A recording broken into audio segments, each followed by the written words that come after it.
जी part 2 start हो गया, welcome back. तो क्या मशवरे दिए जी मोहतरम जनाब जुनेद साहब ने।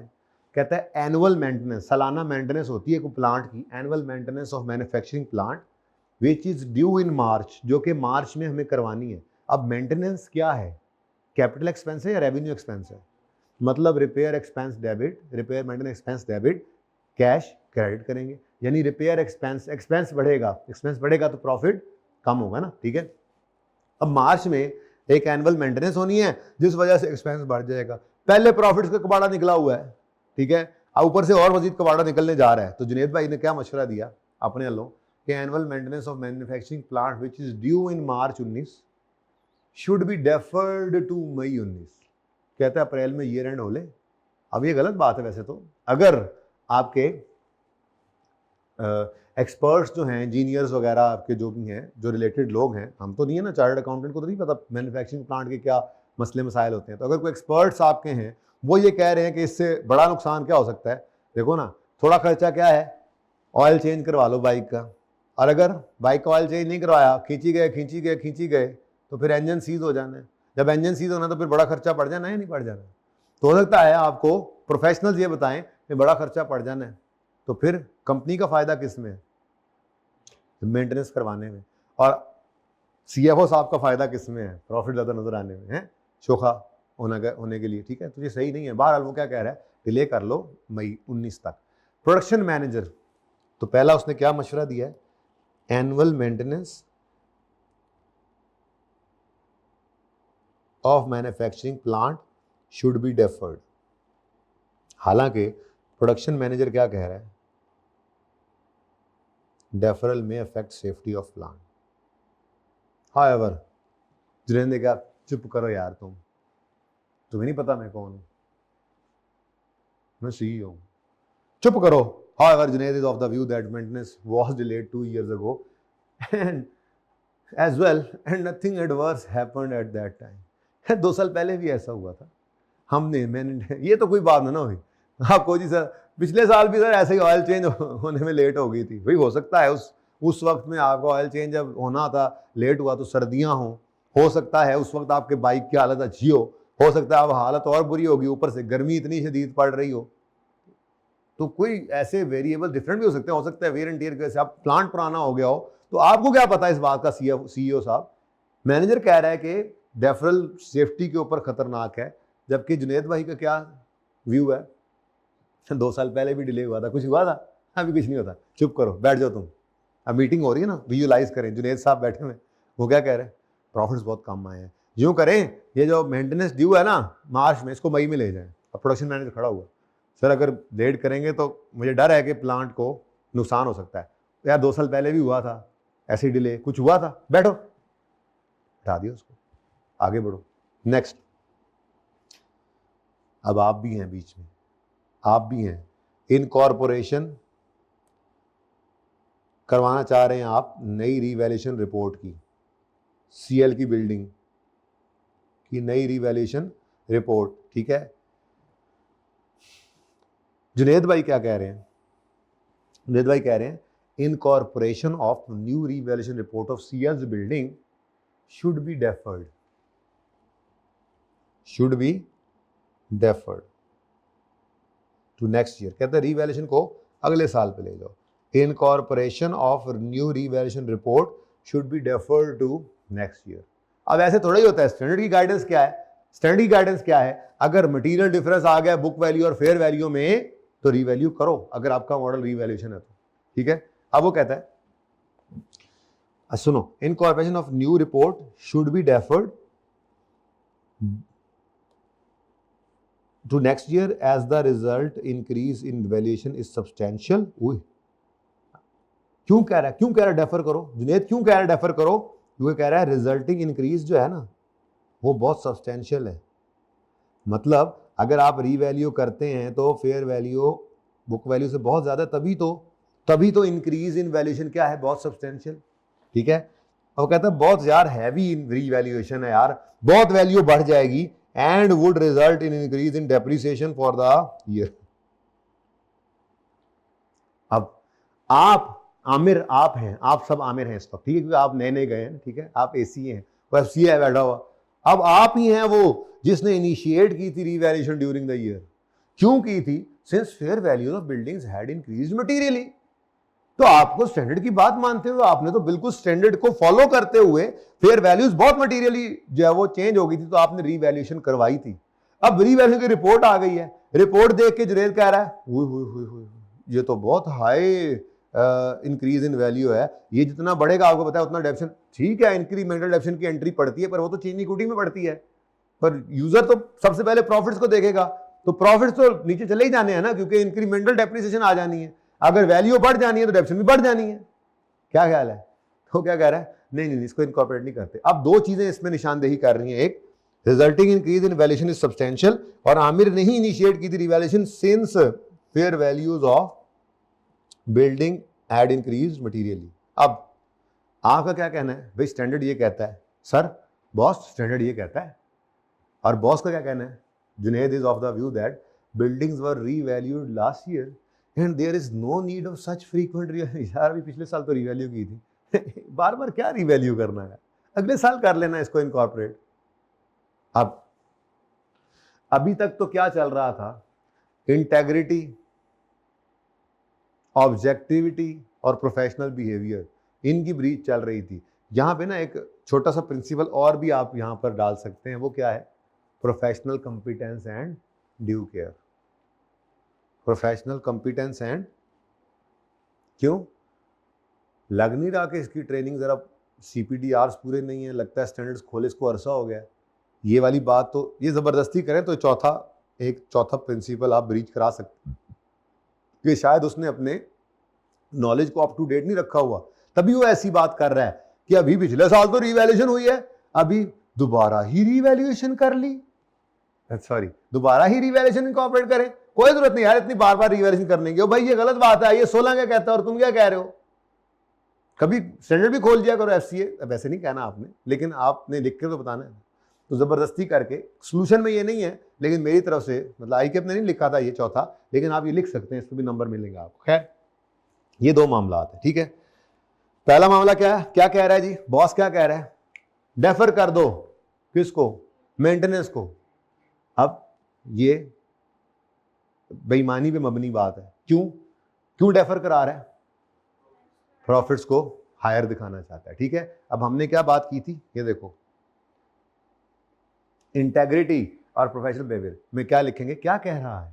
वो कह रहा है मेंटेनेंस को डिले करो। इंटेग्रिटी वाली डेडलाइन डाल के मेंटेनेंस को डिले करो, इस वजह से वो इंटेग्रिटी को ब्रीच कर रहा है। फिर वो प्रोफेशनल बिहेवियर को ब्रीच कर रहा है, क्योंकि वो ऐसा काम करने का कह रहा है जो डिस्क्रेडिट करता है हमारे। क्यों कह रहा है वो इसमें लिखेंगे कि वो प्रॉफिट को हाई दिखाने के लिए कह रहा है कि डेफर करो इसकी, क्या कहते हैं इसको, मेंटेनेंस को, रिपेयर को डेफर करो। तो क्यों कह रहा है? ताकि प्रॉफिट्स हाई दिखाए। तो ये तीनों आप लिख लोगे, ठीक है। और चौथा जबरदस्ती करके आप प्रोफेशनल कॉम्पिटेंस भी लिख सकते हो कि उसका जो नॉलेज है वो अप टू डेट नहीं, वही डेडलाइन लिखोगे ना कि मुझे याद पड़ता है कि वहाँ पर professional competence and due care में जो डेडलाइन आपने याद करनी थी, जो अभी तक नहीं किया आपने, वो डेडलाइन ये बनती है, कुछ इस तरह से बनती है कि अपने नॉलेज को ऐसे अप टू डेट रखो ताकि आप अपने आगे एम्प्लॉयर को क्वालिटी सर्विस दे सको। इतने लाखों रुपए देकर उसने अगर आपको रखना है और आपने आगे लीज का नोट ही गलत बनाना है, तो आपको उसने किस लिए रखा हुआ है? ऑडिटर आके आपको खज्जल कर रहा हो, इसलिए थोड़े रखा है उसने आपको, ठीक है। कहते तो पढ़ाऊं, ये याद आ रहा है। तो डेडलाइन याद करनी है आपने, उसके बगैर काम नहीं चलना। डेडलाइन मैंने 5वां सवाल डिक्टेट करवाया था, ऐसे ही है, आप लोगों को लिखवाया था, लेकिन उसके बाद कभी नहीं लिखवाऊंगा, मैं सारे सवाल लिखवाता रहूं, आप क्या लिखोगे? डेडलाइन याद करनी है, ठीक है। उस डेडलाइन को, जैसे मिसाल के तौर पे इंटेग्रिटी है, चलो एक छोटा सा चलो कर देता हूँ जरा, दोबारा आप भूल रहे होंगे ना, तो आप यूं लिखोगे, ठीक है, कि आ chartered accountant is required to be straightforward and honest all professional business relationships. It is not just honesty but also include fair dealing and truthfulness. Full stop. अब उसके बाद आगे लिखोगे कि Junaid is in breach of integrity as he is asking production manager to defer to delay the maintenance till May, ठीक है, जो कि हालांकि क्या कर रही है, नुकसान भी पहुंचा रही है। तो ये डेडलाइन के साथ उसको जोड़ना है। फिर उसके बाद प्रोफेशनल बिहेवियर में भी ऐसे ही आपने लिखना है कि ये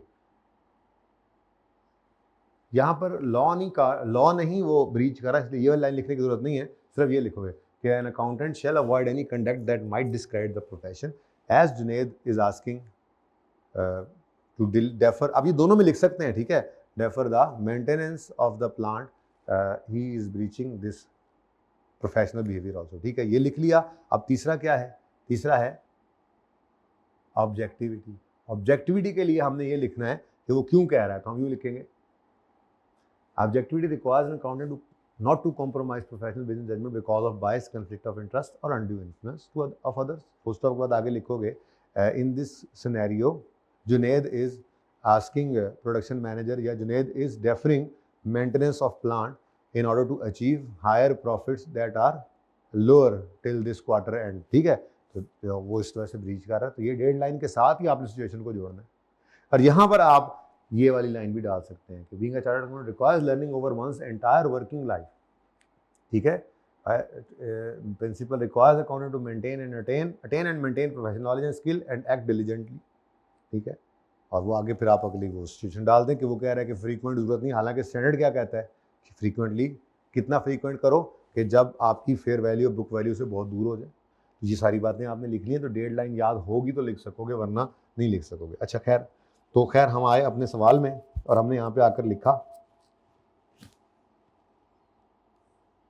आसान काम है, इसलिए इंटेग्रिटी, प्रोफेशनल बिहेवियर, ये आपने लिख दिया जब आपने ये बोला। दोनों में दूसरी बात के अंदर भी आप लिखोगे, वो कह रहा है डिले करने के लिए, ठीक है, तो इसी डिले वाले में ही तो आपने प्रोफेशनल कॉम्पिटेंस वाला पॉइंट लिखना है, ऊपर वाले तो लिख नहीं सकते आप, तो दोनों पॉइंट्स को अलग अलग बताओगे आप, ठीक है, एक्सप्लेन ब्रीफली कि वो इस मतलब कौन कौन से ब्रीच कर रहा है, तो आप अलग अलग पॉइंट्स लिखें उनके लिए, जिसमें आप प्रोफेशनल कॉम्पिटेंस वाला भी लिख सकते हैं। खैर एनीवेज, क्या कह रहा है इन दो में, क्यों कह रहा है, प्रॉफिट्स हाई शो करने के लिए, वो तीसरे ऑब्जेक्टिविटी में, और आमिर इस वक्त क्या फील कर रहा है, इंटिमिडिएशन थ्रेट। अगली बात भी सुनो ना, वो कहता है due to dominant nature of Junaid none of the participant opposed his view. इतनी डोमिनेंस है उसकी कि किसी भी ना प्रोडक्शन मैनेजर आगे से बोला, ना चूचरा आपने कोई की, सब चुप करके बैठे हैं कि यार ऐसे क्या गले पड़ जाएगा, छोड़ो, क्या कहें अब इसको, क्या समझाएं हम, क्या है डिले कर एवरीवेयर ना हो। उधर प्रोडक्शन मैनेजर जब वो कलप रहा है, यहाँ पे आप भी अकाउंटेंट कह रहे हैं यार ये क्या कर रहा है, लेकिन दोनों चुप हैं, ठीक है। The summary to implement above actions have been received by Aamir. और जैसे ही आप आके दफ्तर में बैठे हैं, आपको ईमेल आ गई, minutes of the meeting, hence क्या रिजॉल्व हो गया है कि ये दोनों एक्शंस क्या कर दो, समरी ऑफ, कितने गया, the summary to implement above have been received. किसी ने आगे से इतराज किया नहीं, उसके बाद आप जुनेद भाई को समरी आ गई है, रिपेयर को भी आप कर दो डिले और रिवैल्यूएशन को भी आप इनकॉर्पोरेट ना करो, चलो जी कर लो कमाई। ओ Aamir has recently applied for an interest free car loan from CL। Company से उसने एक लोन मांगा हुआ है, कार लेनी है, बाइक पे आता है, नया CA है, उसने कहा जी मुझे लोन दे दे, मैंने कार लेनी है, which is expected to be approved in few days. अब यहाँ पे ऐसे करके खड़ा हो जाए और कहे नहीं मैं तो इनकॉर्पोरेट करूँगा ही करूँगा, तो फिर लोन तो उसको नहीं मिलना। बॉस ने कहना अच्छा ठीक है, तो गाड़ी पे भी ना आना, मोटरसाइकिल पे आना, बल्कि कोशिश करूँगा मैं तुम साइकिल पे ही आओ, तो सेल्फ इंटरेस्ट थ्रेट भी साथ शामिल हो जाएगा, ठीक है। अब उसने क्या कहा है, एक्सप्लेन करो, ब्रीफली एक्सप्लेन करो, इसलिए कहा डेडलाइन लिख कर आपने सिचुएशन डालनी होती है बीच में, ठीक है।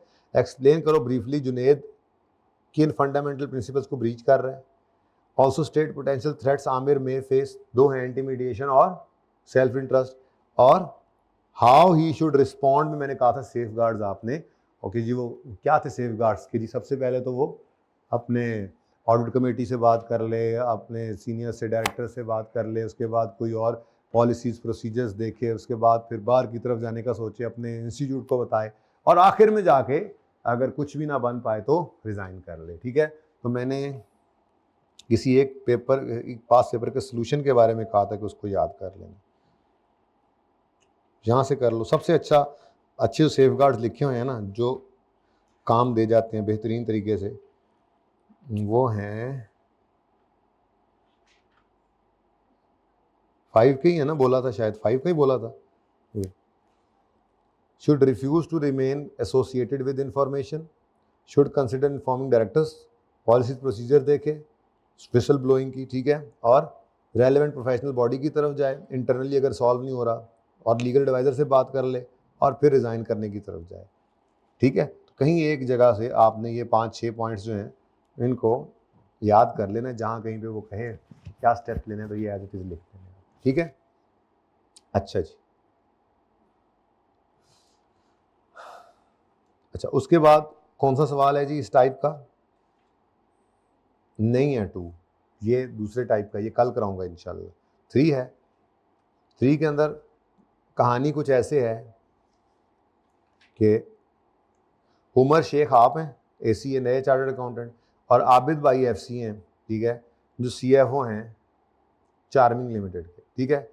और आबिद भाई जो है ना, जो एफसीए साहब हैं, जो सीएफओ भी हैं, वो डायरेक्टर साहब के मेजर शेयर होल्डर के रिश्तेदार भी हैं। होए होए, एक तो वैसे बॉस और ऊपर से डायरेक्टर्स का रिश्तेदार भी, तो इससे कुछ नहीं होता, इंटिमिडेशन थ्रेट में और ज़्यादा इजाफा हो जाता है ज़रा, है ना। अच्छा, अब सीएल ने कोई लोन लेना था, कंपनी को लोन लेना था, और लोन लेने जाएगा आबिद भाई, मीटिंग करने जाएगा बैंक के वाइस प्रेसिडेंट के साथ, तो साथ में अपने जूनियर उमर शेख को भी लेके जा रहा है, और वहाँ पे जाकर कोई बात कंपनी की और उसके लोन की और उसके इंटरेस्ट रेट की नहीं, बल्कि वहाँ पे जाके आबिद भाई कह रहे हैं मेरे बेटे ने एक लोन आपके यहाँ हाउस फाइनेंसिंग का अप्लाई किया हुआ है, वो अगर उसको देख लें ज़रा, तो वीपी भी कह रहा है हाँ ठीक है कोई मसला नहीं, मैं देख लेता हूँ। और जितने पर नॉर्मली इंटरेस्ट चार्ज हो रहा है मार्केट में, ये वाला लोन इनको महंगा मिल रहा है, लेकिन आबिद भाई कोई लिफ्ट नहीं करा रहे इस बात को, क्योंकि आबिद भाई का अपना बीच में रोला जो पड़ा हुआ है बेटे के हाउस फाइनेंस का। अब ब्रीच करेगा ये प्रिंसिपल्स को, और बेचारा आमिर जो है, ये उमर शेख जो है, ये फेस करेगा थ्रेट्स। तो आपका ये होमवर्क है, पूरा पढ़ेंगे और तरतीब वही रखनी है, एक तरह के सवाल एक ही साथ कर रहे हैं, ठीक है ना। अच्छा, 4 जो है, उस्मान एक चार्टर्ड अकाउंटेंट है जो फाइनेंस डायरेक्टर है मेहरान लिमिटेड में, और सीईओ साहब को रिपोर्ट करता है, जो कि खुद भी चार्टर्ड अकाउंटेंट है। उस्मान ने एक बिल रिसीव किया है जो कि किसी एडवर्टाइजिंग एजेंसी का है, वो बिल बहुत हाई है, जबकि आपके ख्याल में वो इतनी सर्विस, इश्तेहार 4 दिन चलना है, लेकिन एडवर्टाइजिंग एजेंसी ने जो बिल भेजा है वो तो पता नहीं 400 दिनों का ऐसे लगता है भेज दिया है। अब अंदर खाते कोई रिश्वत चली है, ठीक है। अब जो भी है आपने वो देखना है, बहरहाल ये भी आपका होमवर्क है, मैं डिस्कस करूँगा, ठीक है, बल्कि ये डिस्कस करूँगा, मेरा दिल है मैं आखिरी वाला डिस्कस कर लूँ। 5वां मैं करवा चुका हूँ आपको, ये दोनों आपके ऊपर डाल दिए मैंने सवाल। मैं मोस्ट रिसेंट वाला डिस्कस करना चाह रहा हूँ, बड़ा ज़बरदस्त सवाल है, और उसके अंदर एक सरप्राइज़ पैकेज भी है, वो क्या है अभी बताता हूँ। अच्छा खैर, जो ये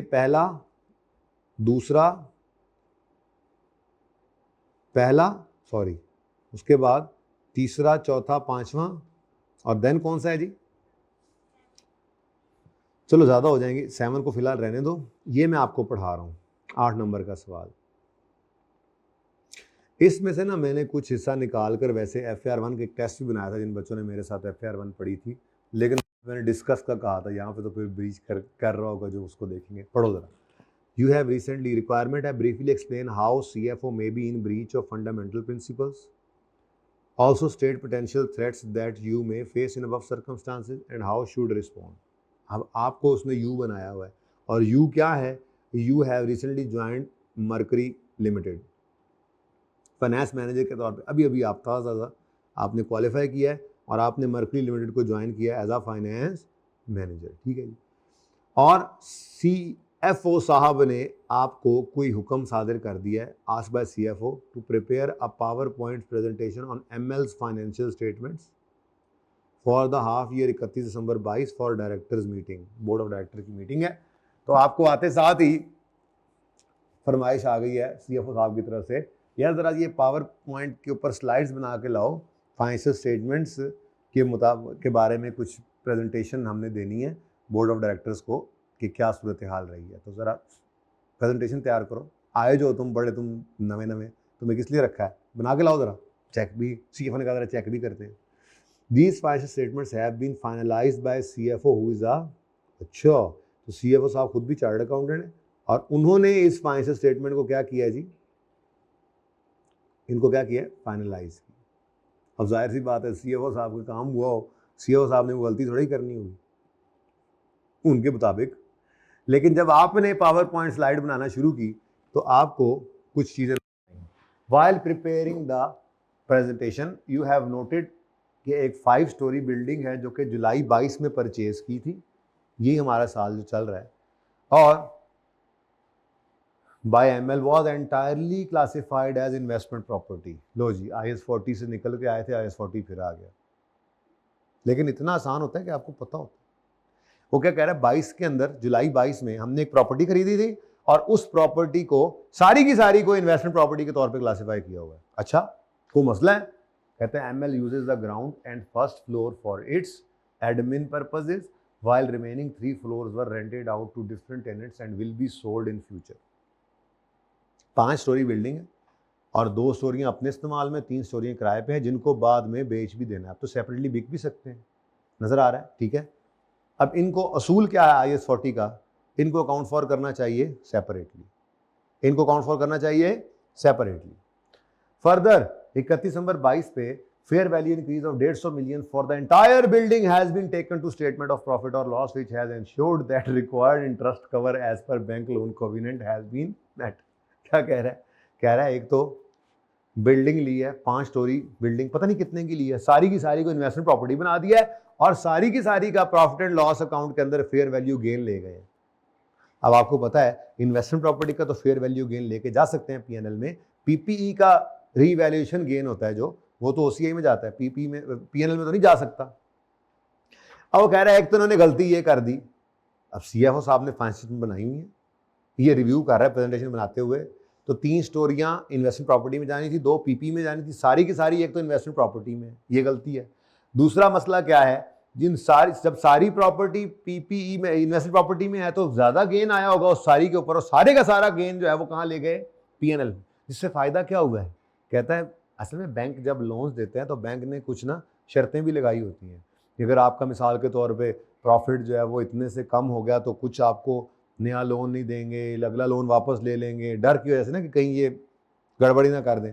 तो लोन के कोई कोविनेंट्स थे जिनको मीट करना होता है। तो ये फेयर वैल्यू गेन जब पड़ा पीएनएल के अंदर जाके, fair value gain, investment property debit, PNL credit, तो प्रॉफिट इतना बेहतरीन हो गया कि अब लोन जो है उसको शायद रीपे नहीं करना पड़ेगा। कोविनेंट मतलब जो शर्त लगी हुई है, कंडीशन अब लगी हुई है कि प्रॉफिट इससे ऊपर ऊपर रहना चाहिए आपका, ये लोन आपके पास रहेगा। अगर प्रॉफिट नीचे आ गया एक सर्टेन लेवल से तो हम आपसे अपना लोन वापस ले लेंगे। तो एक शर्त लगाई होती है, बैंक ने लगाई होती है, बैंकों ने शर्तें। तो कह रहा है ये एडजस्टमेंट से एक फायदा ये भी हुआ है कि which has been taken to the fair value gain of 150 million for entire building has been taken to P&L, which has ensured that required interest cover as per bank loan covenant has been met। Interest cover ratio आपने पढ़ी होगी, उसमें आप क्या करते थे, आप times में निकालते थे प्रॉफिट ओवर इंटरेस्ट करके, कितने टाइम्स आपका इंटरेस्ट प्रॉफिट जो है उस कितने टाइम्स है आपके इंटरेस्ट एक्सपेंस के। तो वो शर्त बैंक ने लगाई थी, वो इससे मीट हो गई, प्रॉफिट अच्छा आ रहा है, 150 मिलियन का गेन भी पड़ गया। ठीक है, अब आपको पता है कि ये सही नहीं हुआ। क्यों? इन्वेस्टमेंट प्रॉपर्टी सारी की सारी नहीं है, ये अलग अलग हो सकते हैं, ये पोर्शंस तो अलग अलग इनकी अकाउंटिंग होनी चाहिए। और दूसरी बात, जो पीपीई है उसका गेन पीएनएल में भी नहीं जाना चाहिए। अब आपने जाके सीएफओ साहब से कहा कि सर ये थोड़ा सा गड़बड़ लग रही है, तो देख लेते हैं जरा इसको। तो सीएफओ ने कहा, CFO is of the view that IFRS allow such application। वो कह रहा है कि IFRS स्टैंडर्ड अलाउ करते हैं ये। क्यों जी? As ML only uses less than 50% of the building for its own use। कहते हैं आधे से ज़्यादा तो इन्वेस्टमेंट प्रॉपर्टी है। भाई ये तो स्टैंडर्ड नहीं था CFO साहब, आप भूल रहे हैं कुछ। हाँ कुछ ऐसा था ज़रूर, लेकिन वो यूँ था कि सेपरेबल नहीं है, सेपरेबल पार्ट्स नहीं है, और इनसिग्निफिकेंट पोर्शन, ना होने के बराबर पोर्शन अपने यूज में तो सारा इन्वेस्टमेंट प्रॉपर्टी में कर दो, और अगर इनसिग्निफिकेंट पोर्शन यानी ना होने के बराबर इन्वेस्टमेंट प्रॉपर्टी तो सारा ही पीपीई कर दो। अगर सेपरेबल नहीं है तो आप कह रहे हैं आधे से ज्यादा अगर इन्वेस्टमेंट प्रॉपर्टी के तौर पे यूज हो रहा है तो सारा ही इन्वेस्टमेंट प्रॉपर्टी। एक तो ये बात गलत कर रहे हैं सीएओ साहब, कहना नहीं है, यूं अच्छा नहीं लगता, तरीके से बोलना, ठीक है, बदतमीजी नहीं करनी। तो 51 building for its own use, आगे वो फर्दर एक्सप्लेन कर रहे हैं आपको, ही फर्दर एक्सप्लेन्ड दैट। और साथ ही वो क्या कह रहा है, यार स्टैंडर्ड अलाउ करते हैं, ठीक है ना। आधे से ज्यादा जो किराए पे दी हुई है तो सारी इन्वेस्टमेंट प्रॉपर्टी होगी ना। और अगली बात भी सुनो भाई, अपना यू, आपका नाम कोई नहीं है यू, हाँ अगली बात सुनो बेटा, अगली बात सुनो, अगर किसे क्या करो, अगर non compliance, he further explain that non compliance of loan covenants should be avoided eight any cost. बेटा देखो ये आग है, इससे ना खेलो, ये तुम करना चाह रहे हो ना, इसमें कुछ गड़बड़ होगी ना, इंटरेस्ट कवर नीचे चला गया ना, अगर आपने इसको छेड़ दिया ना, इसको अवॉइड करना है, अगर इसको छेड़ दिया ना तो क्या होगा, इसको अवॉइड करना at any cost, as the bank loan will become immediately payable upon non compliance. बेटा ये आग है, आग, इससे नहीं खेलना, इसको सारे 150 मिलियन को पड़ा रहे तो पीएनएल में गेन के तौर पे इंटरेस्ट कवर ओके पड़ा हुआ है, अगर खुदा ना खासा गड़बड़ हो गई ना, सारा लोन वापस ले लेना बैंक ने, और बेटा फिर तुम भी घर, मैं भी घर, क्योंकि हमारे पास ये लोग जिस पे हम जो है ना वो रिलाय कर रहे हैं, इस वक्त डिपेंड कर रहे हैं, और अगर वो लोन इमीडिएटली रीपेबल हो गया, this would create significant financial difficulties for ML which may even result in closure of business. बेटा फिर घर जाना पड़ेगा। अब ये एक तरीके से सेल्फ इंटरेस्ट भी आ गया। अब उसने नीचे क्या कहा है, ब्रीफली एक्सप्लेन करो कौन कौन से फंडामेंटल प्रिंसिपल्स को ब्रीच कर रहा है। तो इंटेग्रिटी तो है ही है, फिर देखो ना, पहली बात ये वो टाइप 1 है जिसके अंदर वो क्या करने को कह रहा है छोड़ो यार, इन्वेस्टमेंट प्रॉपर्टी रहने दो, सही ट्रीटमेंट ना करो, ठीक है। तो इंटेग्रिटी और प्रोफेशनल बिहेवियर ये तो हो ही गया। उसके बाद ऑब्जेक्टिविटी, ऑब्जेक्टिविटी कैसे ब्रीच कर रहा है, ऑब्जेक्टिविटी कैसे ब्रीच कर रहा है जी, नहीं ऑब्जेक्टिविटी ऐसे ब्रीच कर रहा है कि वो कह रहा है कि इसको आपने इसलिए नहीं छेड़ना ताकि कोविनेंट मीट होता रहे, ठीक है।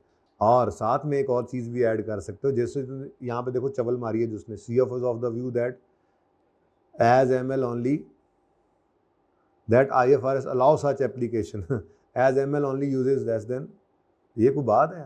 तो इसका मतलब प्रोफेशनल कॉम्पिटेंस में भी थोड़ा सा मसला है, प्रोफेशनल कॉम्पिटेंस भी एक ब्रीच हो रहा है। उसके बाद पोटेंशियल थ्रेट्स आप क्या फेस कर रहे हैं, तो you will face potential threats, एक तो है इंटिमिडिएशन थ्रेट,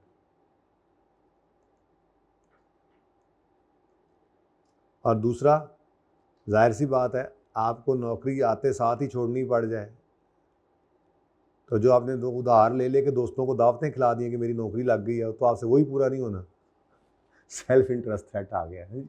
तो इंटिमिडेशन और सेल्फ इंटरेस्ट थ्रेट, और कैसे रिस्पॉन्ड करेंगे, तो वो 5 स्टेप्स आपके पास है। तो इसको लिखना बेटा आपने, अब ये 3 सवाल हैं, इन तीनों सवालों में कुछ भी नहीं निकलना, और हर सवाल आप 8 से 10 मिनट में लिख लेंगे, प्रोवाइडेड आपने वो डेडेड लाइनें याद की हुई हैं। नहीं की हुई तो बेटा आज आधा घंटा लगा के उनको याद कर लें ताकि आप वो कर सकें, ठीक है।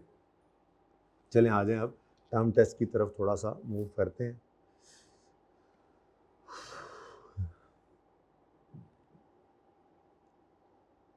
रिवाइज हैं, सही है, ये टर्म टेस्ट है आप लोगों के पास, नहीं है, टीए भी नहीं है आज मेरा कोई, क्या करें फिर, हैं पिक्चर ले लें, छुट्टी देता हूँ अभी देता हूँ बच्चों छुट्टी, अभी देता हूँ। आमिर भाई आपको भेज रहा हूँ, आप आगे इनको भेजें और प्रिंट निकलवा लें, ठीक है। टर्म टेस्ट का पॉज करें ज़रा जी, टर्म टेस्ट की डिस्कशन स्टार्ट कर रहे हैं जी, हम करते रहेंगे इसको अब आहिस्ता आहिस्ता। तो क्वेश्चन नंबर 1 से स्टार्ट करते हैं। क्वेश्चन नंबर 1 मुझे लग रहा है आगे 38 का है ना, चले खैर, डिटरमिन करें revised amount of total assets, total liabilities and net profit after incorporating the impact of above adjustments if any, ठीक है। तो पहली adjustment, draft financial statements of Cuba limited for the year 31 December 19 show the following total assets, total liabilities और net profit, ये unadjusted balance आ गए, इन्हीं को adjust करना है, ठीक है। While reviewing draft financial statements, following matters have been noted. On 1st April 19, हमारा ईयर एंड है 31 दिसंबर 19, हमारे साल में 1 अप्रैल 19 पर Cuba Limited acquired some technical know how which will completely change the way its manufacturing process operates। मतलब production process के अंदर जब चेंज करना था, जिसमें इंटेंजिबल बना रहे थे ना हम प्रोडक्शन प्रोसेस हमारा, तो उन्होंने कुछ एक कहीं से कुछ इनकम्प्लीट जैसे मतलब कोई टेक्निकल नो हाउ एक्वायर कर लिया है, जिसको जो कि बिल्कुल बदल के रख देगी ज़माना, ठीक है, मैन्युफैक्चरिंग प्रोसेस को बिल्कुल बदल के रख देगी। The following cost have been incurred, technical know how 1,80,000 की मिली, लीगल कॉस्ट इनकर हुई हैं, manufacturing supervisor time to install new process, staff training incurred in और टेस्टिंग न्यू प्रोसेस। अब ये कुछ खर्चे हुए हैं, ठीक है। The new manufacturing process was available for use on यकम जुलाई, तो यकम अप्रैल को ख़रीदा है हमने और यकम जुलाई तक ये खर्चे इनकर होते रहे होंगे ना, ठीक है। आपने उसको इंस्टॉल करवाया, टेस्ट वगैरह करवाया। It was believe that new process would be of benefit for next 4 years, after which it would be replaced. एक इंटेंजिबल है प्रोडक्शन प्रोसेस और वो यकम जुलाई से अवेलेबल हो गया है और उसके बाद कह रहे हैं कि 4 साल फ़ायदा देगा। All the operations of new manufacturing process during its first 6 months went well, a breakthrough in the development of improved technology by a competitor led to an impairment review being carried out at 31 December. The fair value of technical know-how present value। अब अगली बात तो बाद में देखते हैं, पहले original entries कर लें, क्या ख्याल है, ठीक है। लेकिन उसमें भी मैं तो कहूँगा कि ऑल्दो से आगे बाद में पढ़ते हैं, ठीक है। यानी सबसे पहले आप ओरिजिनल जो कॉस्ट बनती है वो तो निकाल लेना, ठीक है। तो 1,80,000 आएगा, लीगल कॉस्ट भी आएगी, मैन्युफैक्चरिंग सुपरवाइजर टाइम भी आएगा, इंस्टॉलेशन की कॉस्ट है, उसके बाद स्टाफ की ट्रेनिंग और टेस्टिंग न्यू मैन्युफैक्चरिंग प्रोसेस। देखो नए मैन्युफैक्चरिंग प्रोसेस को टेस्ट कर रहे हैं,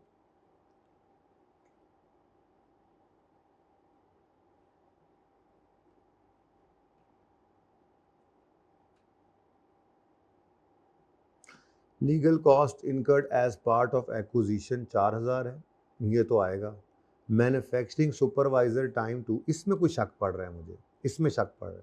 मैन्युफैक्चरिंग सुपरवाइजर का टाइम, मैन्युफैक्चरिंग सुपरवाइजर तो फैक्ट्री के अंदर काम कर रहा होगा ना सुपरवाइजर, ऑलरेडी हमारा मैन्युफैक्चरिंग सुपरवाइजर जो है ऐसा ही है ना, उसने नए प्लांट की इंस्टॉलेशन के ऊपर जो टाइम लगाया ये उसकी कॉस्ट है। ये तो एडमिनिस्ट्रेशन का खर्चा नहीं, एडमिनिस्ट्रेशन कॉस्ट नहीं, मतलब मैन्युफैक्चरिंग सुपरवाइजर है। मैन्युफैक्चरिंग सुपरवाइजर का मतलब क्या है, जो हमारे फैक्ट्री के अंदर मैन्युफैक्चरिंग को सुपरवाइज करता है, ये तो वो बंदा है। तो अगर उसने अपना कुछ टाइम लगाया है न्यू प्रोसेस को इंस्टॉल करने के लिए, तो ये 3200 रुपये क्या रेलेवेंट है? ये सिर्फ तब रेलेवेंट हो सकता था, ये तब कॉस्ट में ऐड करते हम अगर उसने लिखा होता कि हमने एडिशनल कुछ इसको पे किया। ये तो वो क्या कह रहा है, मैन्युफैक्चरिंग सुपरवाइजर का टाइम है। खैर चले, स्टाफ ट्रेनिंग इनकर्ड इन ऑपरेशन, ये भी नहीं आता, लेकिन टेस्टिंग तो आएगा। टेस्ट रन कॉस्ट तो होती ही है, टेस्ट रन कॉस्ट, टेस्ट कर रहे हैं मैन्युफैक्चरिंग प्रोसेस सही चल रहा है या नहीं सही चल रहा है, ठीक है। टेस्ट सारा मिल गया है ना, संभाल के रखना है इसको, ठीक है, एक एक करके करते रहेंगे। अब सबसे पहली चीज़ कि ओरिजिनल एंट्री क्या होगी जी, ओरिजिनल एंट्री क्या होगी, आपने एक इंटेंजिबल लिया है, ठीक है, मैं IA लिख रहा हूँ उसको, इंटेंजिबल एसेट डेबिट और कैश क्रेडिट, ठीक है जी। कितने से,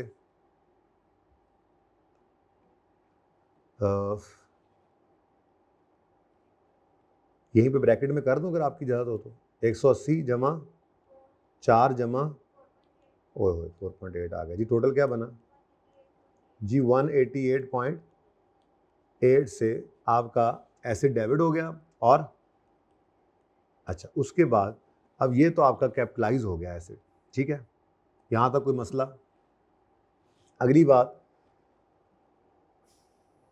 लेकिन आपने इकट्ठी एंट्री करनी है तो इकट्ठी भी कर सकते हैं। आपने मैन्युफैक्चरिंग सुपरवाइज़र को जो पैसे दिए हैं वो, और जो स्टाफ ट्रेनिंग के ऊपर खर्चा किया है वो खर्चा, तो वो भी आपका है ना, तो वो आपका एक्सपेंस बनेगा, नॉर्मल एक्सपेंस। एसेट में तो कैपिटलाइज नहीं होना, तो आपने 3200 रुपये और उसका क्या था 13,000 रुपये, ये आपने एंट्री पास कर ली, एक्सपेंस डेबिट 3.2 प्लस 13 या 12, 13, टोटल कितना बन गया, और ये भी क्या हो गया।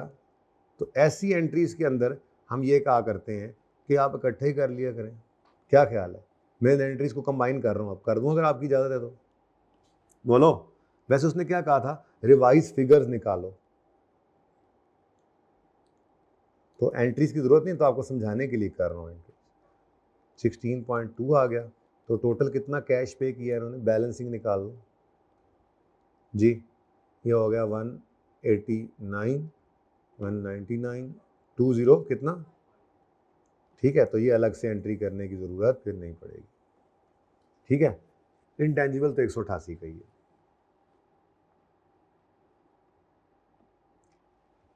सही हो गया। अच्छा, अब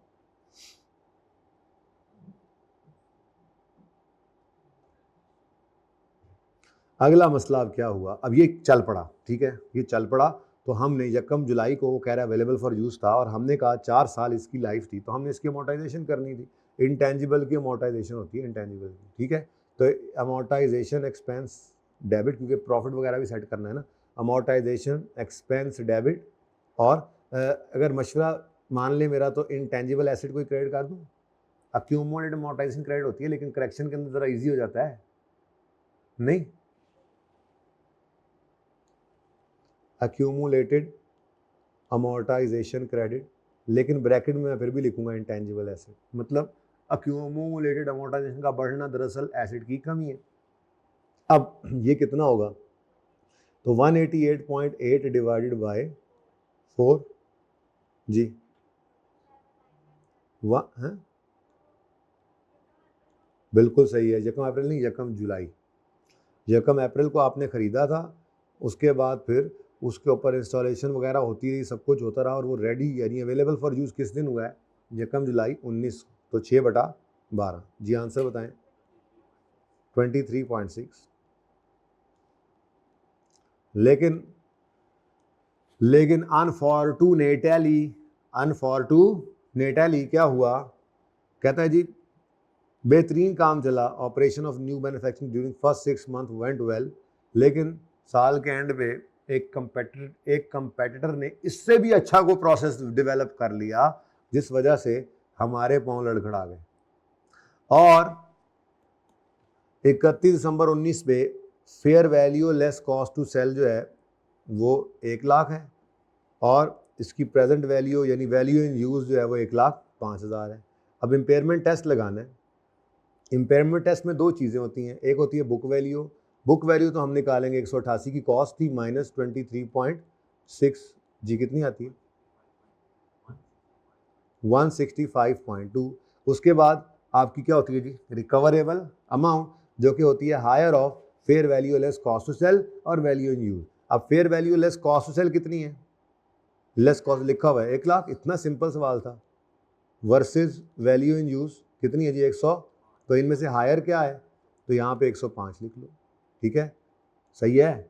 अब 105 इसकी रिकवरेबल अमाउंट है, किताबों में एक एसिड नज़र आ रहा है 165 पे, तो ये तो ओवर स्टेटेड है, इसको आपने राइट डाउन करके 105 पे लाना है। तो इम्पेयरमेंट लॉस तो है, ठीक है। तो इम्पेयरमेंट लॉस कितना है 60.2। इसकी एंट्री क्या होती है, impairment loss debit accumulated impairment loss credit, यानी वही इंटेंजिबल को ही कर दें, एक ही बात है, ये भी एसेट की कमी ही है। तो सारा कुछ मैं यही लिखता जा रहा हूँ ताकि मुझे करेक्शन में आसानी हो, ठीक है जी। और कुछ है जी, बोलो, यहाँ तक कुछ रह गया है तो बताओ, तो सिंपल सवाल था। अच्छा, अब ये तो होना चाहिए था,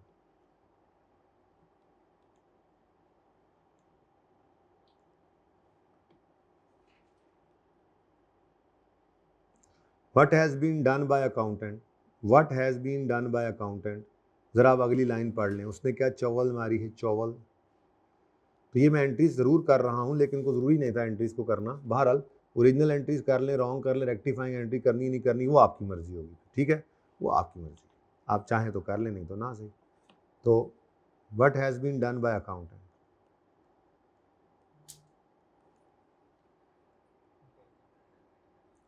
कहता है, अब आके मैं गलती पढ़ रहा हूँ, the accountant has capitalise full 205, कौन सा 205, ओके, ये 205 जो कैश में क्रेडिट हुआ था, इसमें से हमने 188 या 8 को कैपिटलाइज करना था और 16.2 क्या करना था, एक्सपेंस आउट। वो तो सारा 205 क्या कर दिया, तो भाई साहब ने intangible asset debit cash credit कर दिया 205 से।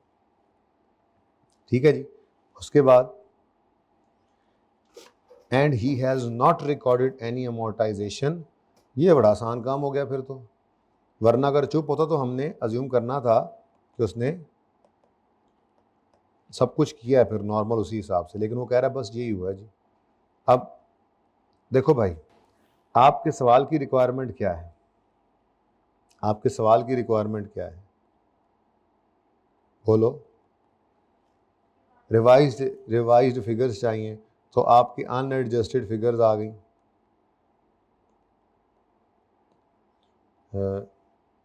टोटल एसेट्स 1500 1000 में चल रहे हैं ना।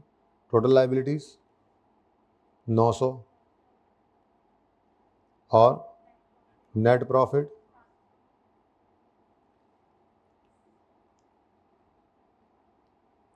हाँ जी। अब क्या चाहेंगे आप, डायरेक्ट करना या एंट्री करना? डायरेक्ट कर लेते हैं, ठीक है। अब 1 बाय 1 शुरू हो जाते हैं हम। यहाँ पर हमारी वर्किंग तो चल ही रही है, थोड़ा सा इसको इधर करीब कर लें। अब मुझे बताएं, सबसे पहले आपने जिसको पकड़ना है पकड़ लें, बस किसी एक चीज़ को, इंटेंजिबल को पकड़ लें। इंटेंजिबल डेबिट, ये देखो फ़ायदा हो रहा है ना इंटेंजिबल लिखने का। क्रेडिट क्रेडिट क्या मतलब, 188 से डेबिट होना था, -23.6 -60.2 करो तो हम क्या कहेंगे, इंटेंजिबल को नेट में डेबिट होना चाहिए था इस साल में कितना, बोलो। तो मैं एक छोटी सी वर्किंग कर रहा हूँ यहाँ पे, मेरी वर्किंग 2 चल पड़ी है इंटेंजिबल के लिए। ऐसे ही किया था ना हमने एक बार सवाल, अब किसी और टॉपिक का था, किया ऐसे था, IFRS 9 का था आई थिंक। ठीक है। अब जी, इंटेंजिबल को आप अलग अलग लिखते थे, अलग अलग लिख ले। 188 से बढ़ना था, 23.6 से कम होना था, 60.2 से कम होना था, ऐसे लिखा था हमने कुछ। चलो खैर बताओ जी, 105 से इसको बढ़ना चाहिए था, लेकिन बढ़ गया 205 से। इसका मतलब ज़्यादा बढ़ गया है। अब इंटेंजिबल को और असर तो नहीं है, देख लो ज़रा ध्यान से, इंटेंजिबल कहीं और आ रहा है नहीं है, तो इसका मतलब 105 से बढ़ना था, 205 से बढ़ गया, तो 100 रुपये से इंटेंजिबल ज़्यादा बढ़ गया। सही करने के लिए 100 रुपये से क्या करेंगे, अब इंटेंजिबल कहाँ पड़ा होगा, टोटल एसेट्स में। तो एडजस्टमेंट नंबर 1 लिखा हमने और यहाँ पे हमने कर दिया 100 माइनस। ठीक है, सही है। ये वर्किंग नंबर 2 से आ गया। आगे देखो, उसके बाद कोई लाइबिलिटी पे असर पड़ा हो, नहीं। अच्छा, कैश को तो जरा फड़काओ ना, साइड पे करो। कैश क्रेडिट होना था 205 से, वो तो हो जाता है, उसमें तो गलती होती नहीं है। अब ले दे के रह गया क्या, एक्सपेंस। लो भाई, तो एक्सपेंस 16.2 से, एक्सपेंस 16.2 से डेबिट होना चाहिए था, प्लस एक्सपेंस का बढ़ना पे प्रॉफिट भी देख लेंगे। ठीक है, 16.2 से एक्सपेंस डेबिट होना चाहिए था 23.6, डेबिट होना चाहिए था 60.2, तो ये सारा एक्सपेंस डेबिट ही है। ठीक है, प्लस 23.6 प्लस 60.2, तो टोटल बताओ। एक्सपेंस को बढ़ना था 100 से, ये एक्सपेंस की बात कर रहा हूँ मैं। एक्सपेंस को बढ़ाना था हमने 100 से, लेकिन एक्सपेंस को बढ़ाया किससे, सामने आपके। तो फिर एक्सपेंस को 100 से बढ़ाएं। एक्सपेंस का बढ़ना मेरे एसेट से लाइबिलिटीज में नहीं आता, बल्कि प्रॉफिट को हिट करता है, तो एक्सपेंस का बढ़ना प्रॉफिट को कम कर देगा 100 रुपये से। ठीक है जी, ये एडजस्टमेंट ओवर हो गई। अब इसकी एंट्री अगर बनाना चाहें तो होमवर्क है आपका, रेक्टिफाइंग एंट्री बना लेंगे। तो जब रेक्टिफाइंग एंट्री आप बनाएंगे तो आपको ये एंट्री ऐसी नज़र आएगी, P&L यानी एक्सपेंस डेबिट, P&L डेबिट और इंटेंजिबल क्रेडिट। तो P&L का डेबिट होना, प्रॉफिट को कम कर देगा, एंट्री से भी यहीं पे आप पहुंच जाएंगे। ठीक है, टाइम बिल्कुल ख़त्म होने वाला है। सेकेंड एडजस्टमेंट देखें। In the previous year Cuba has traded only with पाक सप्लायर्स, हाउएवर इन नवंबर 19 हमारे साल में Cuba began importing goods from USA. The goods were received on 23 November and the purchase invoice of 3 lakh was correctly processed. ठीक है जी, यानी कि आप यूँ कह लें कि 300 रुपये की परचेज की आपने और उधार पे थी ना, ठीक है, तो इन्वेंट्री डेबिट और क्रेडिटर्स क्रेडिट। अब ये डॉलर्स में है, रुपीज़ में है, ये तो रुपीज़ में है ना, नहीं? अच्छा, कहता है एट द ईयर एंड। अच्छा, कभी कभी ऐसा होता है कि वो रुपीज़ में दे दे, हमें डॉलर्स भी चाहिए होते हैं। अगर ईयर एंड के ऊपर हमारी लायबिलिटी अभी पड़ी हो तो मैं रुपीज़ से थोड़ा ही उसको रीट्रांसलेट कर सकता हूँ। डॉलर्स होंगे तो ही मैं ईयर एंड का रेट उठाकर रीट्रांसलेट करूँगा ना। अब नहीं मिला तो फिर गड़बड़ है, फिर हमें डॉलर्स निकालने पड़ेंगे, रिवर्स वर्किंग करनी पड़ सकती है। अच्छा, ये होना चाहिए था ओरिजिनल, ये हो गया सही, वो कह रहा है ये तो हो भी गया सही, ओरिजिनल ये होना चाहिए था। और what has been done by accountant, what has been done by accountant, भाई ये हो गया, ये तो हो गया, डन बाय अकाउंटेंट DBA, ये होना था, ये हो चुका है। चेक कर लो, यही लिखा हुआ है, चेक कर लो, जरा चेक कर लो, यही लिखा हुआ है। और बोलो चलो। अच्छा, अब आगे क्या कहता है, आगे कहता है at the end the invoice was unpaid and goods were still in inventory.